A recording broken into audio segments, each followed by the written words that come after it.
For being here today. Today we'll be hosting another press briefing to discuss any updates regarding the search and rescue case for the submersible Titan that's located approximately 900 nautical miles offshore in the vicinity of the wreck of the Titanic. Today we will have speaking Captain Frederick, response coordinator of the 1st Coast Guard District. He'll be giving a brief statement followed by about 10 minutes for questions and answers. Thank you so much again. Let me please introduce Captain Frederick.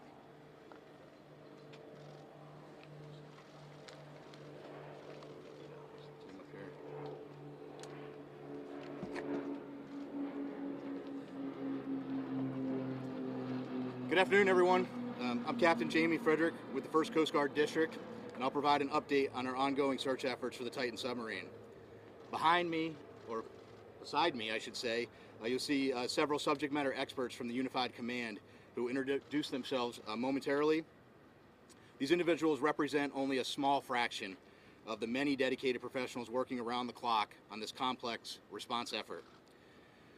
We understand this is an extremely difficult time for the families of the missing crew members aboard the Titan, and our thoughts go out to them and the crew. The Unified Command team is working tirelessly to bring all available assets and expertise to bear as quickly as possible in response to this complex operation. And we remain in close contact with the family members and the crew to ensure they are fully aware of our current and future search efforts. Additionally, we have been in close contact with the British and French Consulates General to ensure that they are fully appraised of our efforts, and we are ensuring that their concerns are being addressed. I'm incredibly grateful for the full spectrum of international assistance that has been provided, including an expert submariner from the Royal Navy, who's here with us serving aboard as a critical member of our team.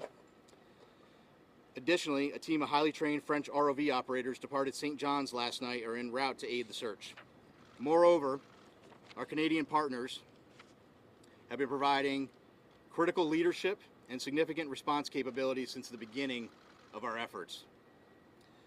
Again, this is an incredibly complex search operation requiring both surface and subsurface elements, and our unified approach is critical. The location of the search, 900 miles east of Cape Cod and 400 miles southeast of St. John's, makes it exceptionally difficult to mobilize large amounts of equipment quickly. In spite of those challenges, we've been able to provide continuous air and surface search assets, as well as additional ROV capability to search below the surface. We currently have 5 surface assets searching for the Titan, and we expect 10 total surface assets to search in the next 24 to 48 hours. There are 2 ROVs actively searching, and several more are en route and will arrive by tomorrow morning. We've received incredible support with aviation assets from our Coast Guard Air Station in Elizabeth City, the Air National Guard, and Canadian Armed Forces. Today there are 2 back-to-back P3 flights. One is ongoing now as I speak, totaling 14 hours of continuous on-scene coverage and 2 C-130 flights, also one ongoing now, throughout the day and into the evening. Yesterday, a Canadian P-3 detected underwater noises in the search area. As a result, ROV operations were relocated in an attempt to explore the origin of the noises. Although the ROV searches have yielded negative results, they continue. Additionally, the data from the P-3 aircraft has been shared with our U.S. Navy experts for further analysis, which will be considered in future search plans. The surface search is now approximately 2 times the size of Connecticut, and the subsurface search is up to 2.5 miles deep, exponentially expanding the size of the search area. We also have to factor in the ever-changing weather conditions, currents, and sea states that expand the search area every hour.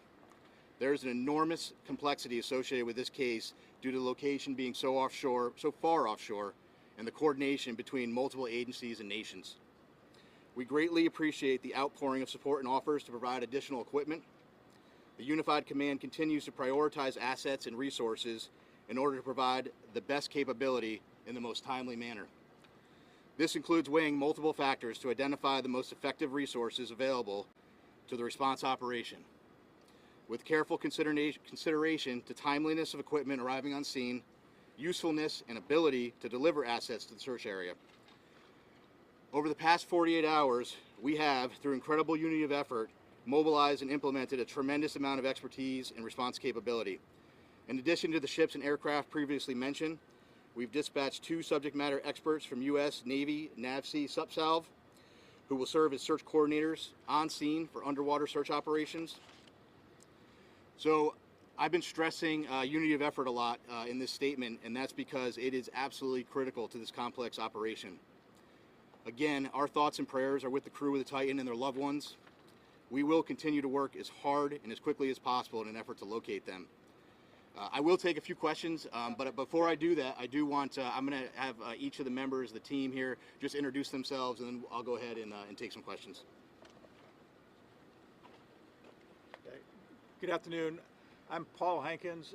I'm the Director for Salvage Operations with the U.S. Navy's Supervisor of Salvage. Hello, I'm Carl Hartsfield from the Woods Hole Oceanographic Institute. Good afternoon, I'm Lieutenant Commander Rich Cantharia. I'm an exchange officer currently serving on the staff of Commander Submarines Atlantic at Norfolk, Virginia. Good afternoon, Lieutenant Commander Christy Butler, working closely with Captain Frederick from RCC Boston, Search and Rescue Mission Coordinator. Thank you.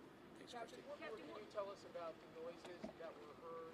Can you give us any more detail? And just to follow up, from what you've gathered so far, based on those noises, should that give the families and the others who care for these people, should that give them some reason to hope? So a couple things. One, I think when you're in the middle of a search and rescue case, you always have hope. That's why we're doing what we do. With respect to the noises specifically, we don't know what they are, to be frank with you. The P-3 detected noises. That's why they're up there. That's why they're doing what they're doing. That's why they put sonar buoys in the water. The good news is, what I can tell you is we're searching in the area where the noises were detected, and we'll continue to do so. And we hope that when we're able to get additional ROVs, which will be there in the morning, the intent will be to continue to search in those areas where the noises were detected, and if they're continuing to be detected, and then put additional ROVs down in the last known position where the search was originally taking place. Captain, is it true that these noises were coming at regular 30-minute intervals as reported? I hadn't heard 30-minute intervals. So here's what I can tell you. I am not a trained ear for underwater aquatics. That's why we have a team of experts that are analyzing that data. That data was sent immediately to the Navy last night, and it was analyzed overnight. They're still looking at it, but I can tell you that it's inconclusive. But again, I think the important piece is we're searching in the area where the noises were detected. Captain, can you talk about a timeline? Can you talk about what timeline you're working on in conjunction with the teams that are there? It's a timeline in what respect? How much oxygen they have left on? Oh, okay. In terms of, so we talked about the oxygen number. I think you're all tracking the oxygen number. I think there's an important point with that, though. The oxygen, that's just one piece of data, right? There are a lot of pieces of data that we need to consider, and we're continuously looking at that, and we'll continuously do that throughout the search. but that's not the only thing that's important, right? And right now our efforts are solely focused on the search. That certainly is a dialogue that's happening, but we're focused on searching at this point. And this is a recovery or a rescue at this point? Oh, this is a search and rescue mission, 100%. We are smack dab in the middle of search and rescue, and we'll continue to put every available asset that we have in an effort to find the Titan and the crew members. How far down are those ROVs, and can you confirm that some sort of rectangular object has been spotted? There was some sort of report about that, I don't know. So a couple things. So the ROVs, each ROV brings different capability. The ROVs that are diving today, Paul, what's the depth on the 4,000 meters. 4,000 meters. And some additional ROVs that'll be arriving tomorrow have additional depth capability. With respect to an object, so yesterday one of the aircraft did see an object. I will tell you this: in search and rescue missions, when aircraft are flying continuously, there is stuff out in the ocean that's floating. We went back, we looked at it. It wasn't. We didn't determine it to be debris. We don't think it correlates with the case, and it is not uncommon at all during an active search to see things, and then we go and look at them. So. Just apart from BBC News, when were these noises first heard?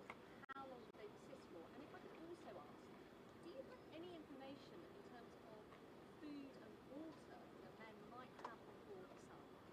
Yeah. So so several P3 flights have heard noises as yesterday, and we put assets there. We relocated assets immediately. With respect to food and water, it's my understanding there are some limited rations. I can't tell you exactly how much they have aboard, but they do have some limited rations aboard the vessel. Speaking to the families, how much hope can you give them after hearing those noises? Listen, I think you need to be careful. We need to have hope, right? But I can't tell you what the noises are. But what I can tell you is, and I think this is the most important point, we're searching where the noises are, and that's all we can do at this point. Is that your best clue right now about the status of the submersible and those noises? And are the noises continuing now? Have they stopped or are they continuing? So I just wanted to. So it was my understanding that the P3 had heard some noises today as well. But so I do want to take just an opportunity to invite Carl to the podium just to talk a little bit about. He has a little bit more expertise in underwater acoustics, and maybe just to speak to that in general, because again, there are noises below the surface of the ocean, so I'll Carl, can you spell your name? Yes, CarlHartsfield. So again, Carl Hartsfield from the Woods Hole Oceanographic Institution. So the ocean is a very complex place. Obviously, human sounds, nature sounds, and it's very difficult to discern what the source of those noises are at times, but I can tell you that this team has multiple sensors. They're in the area. They're sending data back expeditiously to the best in the world people to analyze that data, and then they're feeding the results of that analysis back to the unified team, and they're making decisions. So Woods Hole is here in an advisory role, but by our expertise, what I see is a very tight operational loop that's making decisions based on data, and nothing is ruled out. Are the noises continuing? He said he heard the noises this morning. Are they still continuing on a regular basis now? There have been multiple reports of noises, and every one of those noises is being analyzed, tracked, looked for patterns, and reported upon. Can you describe what the noise sounds like that they're hearing? Well, the noises, again, very complex in the ocean. You have to be an acoustic analysis, and you have to have context. They're trying to put all the pieces together. The noises have been described as banging noises. But again, they have to put the whole picture together in context, and they have to eliminate potential man-made sources other than the Titan. Is it possible that a ship in the ocean, is it possible a ship in the ocean or even some mammals out there could mimic that kind of sound? So I can tell you from my experience with acoustics that there are sounds by biologics that sound man-made to the untrained ear, but I can assure you that the people listening to these tapes are trained. There are a lot of vessels in the area, and they each make noise, right? So all of that has to be eliminated, and it's analysis over time. Plus, as the captain said, the team is searching in the right area. So if you continue to do the analysis, look for different patterns, and search in the right area, you're doing the best you possibly can do with the best people on the case. Captain, apparently there was a deep ocean salvage system sent flyway that was sent there to the location. Can you tell if it's on site yet, and how it operates, and how long it would take a rescue at depth would that take? Which system is he speaking about? Do you know the system? What's the system that you're talking about? It's called the Flyway Deep Ocean Salvage System. That's just a hydraulic, Yeah. a crane. Yeah, so that's what I thought. So that's a piece of equipment, it's a crane piece of equipment. There are a lot of pieces of equipment flowing in through St. John's right now. One thing I did want to mention, I think it's important, some of the ROV capability that's arriving soon is really great, incredible capability. One thing I want to point out is that French team that's coming in to serve aboard with their equipment aboard a French ship. They bring some state-of-the-art equipment, and so once they get on, we're going to have more assets down to look, and we'll continue to put them where we think the best location is. Considering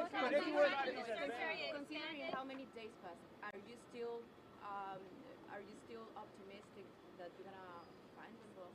So how many days? Is it just how many days, or Considering how many days passed? Well, so we have to remain optimistic and hopeful when you're in a search and rescue case. So we're right in the middle of the search and rescue case. So I don't want to get into a discussion about when that would end with respect to this case. What I will tell you, though, I'm happy to explain to you kind of how that process were to work. The Coast Guard prosecutes search and rescue cases on a daily basis, and sometimes we don't find what we're looking for, and you have to carefully consider all of the factors, and there are a lot of factors you consider. And then after you consider all of those factors, sometimes you're in a position where you have to make a tough decision. We're not there yet, but if we continue to search, potentially we could be at that point. But again, we're not there yet, and that's a discussion that we will have with the family long before I'm going to discuss that here publicly. What would the rescue operation look like? I'm sorry, ma'am. The likelihood that they can survive beyond tomorrow morning when the oxygen is expected to run out. Yeah, so I can't put a number on the I'm not going to put a percent. I don't have a percentage number. What I would tell you is that is just one data point, and there are more data points than that we have to look at. So right now we continue to search, and we'll have that later. Captain, if I could, who heard the noises, and how often did they hear the noises? Can you just give us any more specifics? Did Sure. you hear them this morning? Were they at 30-minute intervals? Just give us some more specifics. So the report. So And who described them as banging? Sorry, this gentleman said banging. the noises were heard by a Canadian P3, and that was this morning and some yesterday. I don't know specifically are there 30-minute intervals, but again, I really think the important point to that is we're in the air, we're searching there. We moved assets and we're searching there, and we'll continue to do so. What would the rescue operation look like? Go ahead. And I don't know if you mentioned this yet, but is the vessel itself, what's the likelihood that it's actually still operable at this hour, the vessel itself? Yeah, I don't. So listen, whether it's operable or whether it's sitting on the ocean floor, whether it's in the sea column, whether it's in the surface, it's all speculation, and we're just not in the business of speculation. We're in the business of searching, and we're putting everything we can with the data we have to search for the vessel. And I think we'll take one more question. Go ahead, sir. Just want to get a bit more about the role of the Navy and the assistance being provided, as well as the equipment that is being deployed. Yeah, so we asked for some additional subsurface support, and we got that through the Navy, through a liaison officer. He's just one of many team members, and we're greatly appreciative of the British government and all the support they've given us. Do we expect a daily update now on this? So I think the plan will be to do a daily like this. I'm not going to lock into that right now, but we'll keep you informed, and certainly if there's any major developments, we'll let you know. Thank you very much.